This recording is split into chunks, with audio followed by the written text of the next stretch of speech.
Hi friends, எல்லாம் எப்படி இருக்கீங்க? நல்லா இருக்கீங்களா? Welcome to my channel. இன்றைக்கி நம்ம என்ன பார்க்க போகிறோன்னா, பிரண்டை தான் பார்க்க போகிறோம்.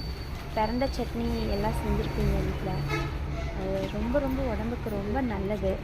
பிரண்டையில் இருக்கிறது ரொம்ப நமக்கு பசி எடுக்கிற தன்மை எல்லாமே நமக்கு நல்ல ஒரு ஏற்பு சந்தன்மை கொடுக்கும். இப்போ நம்ம பிரண்டையை ஃபஸ்ட்டு நம்ம அலசி வச்சு அதை நம்ம குட்டியாக அதுக்கு மேலே உள்ள நாரை எடுத்து வச்சுக்குவோம்.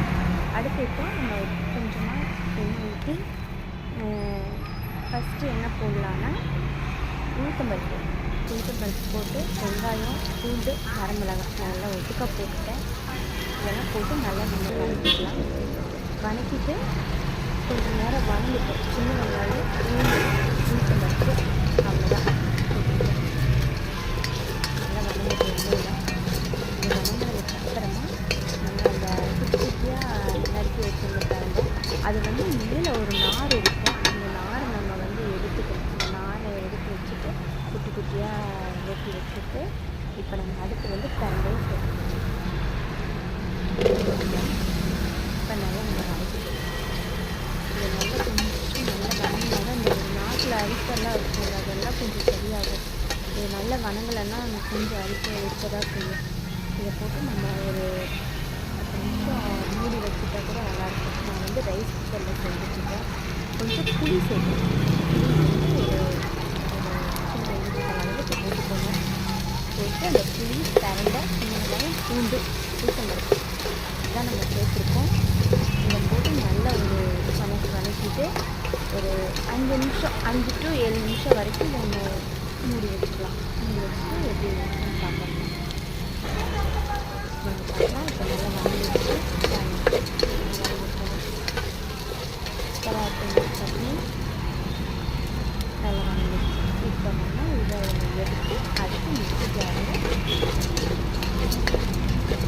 சேர்த்துக்கலாம். மிக்ஸி ஜாரில் சேர்த்தாச்சு. இப்போ தண்ணி விடாமல் அரைக்கணும். உப்பு போட்டு தேவையான அளவு உப்பு போட்டு நம்ம அரைக்கும் போது போட்டால் போதும்.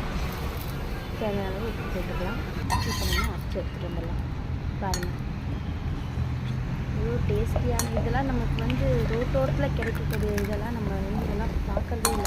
செம்மையாக இருக்கும், பசி எடுக்கும், உடம்புக்கும் ரொம்ப நல்லது. சுட சுட சாதத்தில் போட்டு பிணைஞ்சு சாப்பிட்டோன்னா செம்மையாக இருக்குங்க. கொஞ்சம் நாக்கு மட்டும் கொஞ்சம் அரிப்பாக இருக்கிற மாதிரி இருக்கும், ஆனால் உடம்புக்கு ரொம்ப ரொம்ப ஹெல்த்தி. பித்தத்துக்கு இதுக்கு உடம்புக்கு ரொம்பவே சின்ன குழந்தைங்கலேருந்து பெரிய ஆள் வரைக்கும் கொடுக்கலாம். இது எனக்கு ரொம்ப பிடிக்கும். அடிக்கடி நான் செய்வேன்.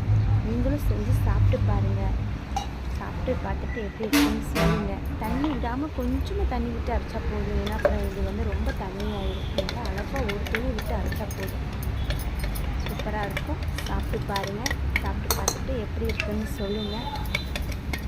இந்த சேனல் பிடிச்சிருந்தா, இந்த வீடியோ பிடிச்சிருந்தா லைக் பண்ணுங்கள், ஷேர் பண்ணுங்கள், சப்ஸ்கிரைப் பண்ணுங்கள், சப்போர்ட் பண்ணுங்கள்.